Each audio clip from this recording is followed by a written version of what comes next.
This bro stole the Miraculous at the end of season 4, due to which Hawkmoth changed into Monarch, who betrayed Ladybug at a very shocking point. Monarch, having full powers, began to do more villainous activities than usual, due to which he got Cataclysm from his own son. And at last he was gone. The root of all this was one and only Felix Fathom.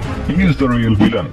Yes, he's the real villain until now. But then he suddenly becomes a good guy and becomes a good friend of Ladybug and even apologizes to her about this event off screen. According to the creator of the series, but wait, is he really good at this point? The answer is yes, he's a good guy now, and that's the writer's fault. They turned the most charming character, or I should say anti-hero character, into a hero. The same guy who once found out that Gabriel is Monarch now does not even know who Chrysalis is. And it seems he's not even interested in finding out. He has the peak of Miraculous but does not want to create sentient beings. I want to say to the writers, what were you thinking when you wrote this character arc after season 5? Bro has powers but does not want to use them. Bro has a brain but does not want to use it either. Bro is now in Paris, but many episodes have passed and he's not even there. So what are the writers thinking about him? The character who deserved to be the next antagonist in Miraculous Ladybug is now no more than a useless character because of the silly mistakes of the writer.